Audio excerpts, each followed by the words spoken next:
महाराष्ट्र की राजनीति में एक बार फिर बड़ा उलटफेर हुआ है, जिसने उद्धव ठाकरे और राज ठाकरे दोनों के सियासी समीकरणों को झकझोर कर रख दिया है। जिस वक्त ठाकरे बंधुओं के एक होने की चर्चाएं जोरों पर थी, उसी समय भारतीय जनता पार्टी ने चुपचाप एक बड़ा सियासी खेल खेल दिया। इस घटनाक्रम में न केवल दोनों नेताओं की संभावित एकता पर पानी फेर दिया है, बल्कि राज्य की राजनीतिक शतरंज पर बीजेपी की रणनीतिक चतुराई को भी उजागर कर दिया है। मंगलवार को नासिक में हुए घटनाक्रम के तहत उद्धव ठाकरे की शिवसेना और राज ठाकरे की महाराष्ट्र नवनिर्माण सेना के कई वरिष्ठ नेताओं ने बीजेपी का दामन थाम लिया। मिड डे की एक रिपोर्ट के अनुसार शिवसेना के वरिष्ठ पूर्व विधायक बाबनराव घोलप, पूर्व उपनेता सुधाकर बड़गुजर और एमएनएस के राज ठाकरे के करीबी और पूर्व नासिक मेयर अशोक अब बीजेपी में शामिल हो चुके हैं। इस कदम ने न केवल इन पार्टियों को संगठनात्मक नुकसान पहुंचाया है, बल्कि ठाकरे बंधुओं की एकजुटता की संभावना को भी कमजोर किया है। बाबनराव घोलप ने पार्टी में अपने साथ हुए कथित दुर्व्यवहार को शिवसेना छोड़ने का कारण बताया। वहीं पूर्व नासिक मेयर अशोक ने नासिक के विकास और विशेष रूप से 2027 में होने वाले कुंभ मेले की तैयारी के लिए बीजेपी को बेहतर विकल्प बताया। सुधाकर बड़गुजर की बीजेपी में एंट्री पहले ही विवादों में घिर चुकी थी, क्योंकि स्थानीय बीजेपी विधायक सीमा हिरे ने उनके खिलाफ आपराधिक मामलों को लेकर विरोध जताया था। जून में ही बड़गुजर की मुख्यमंत्री देवेंद्र फडणवीस से मुलाकात को उद्धव ठाकरे ने पार्टी विरोधी गतिविधि मानते हुए उन्हें पार्टी से बाहर कर दिया था। इसके तुरंत बाद बीजेपी ने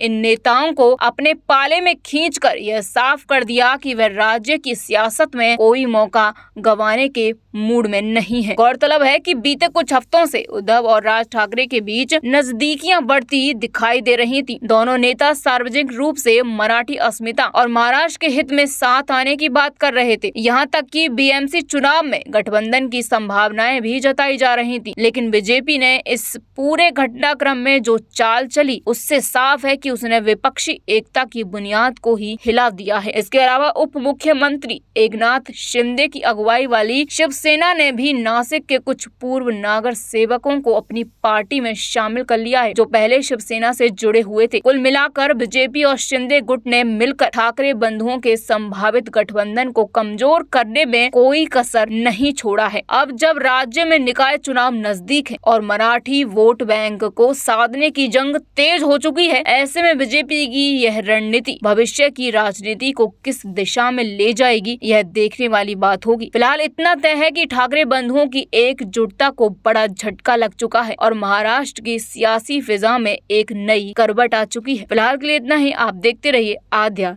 टीवी।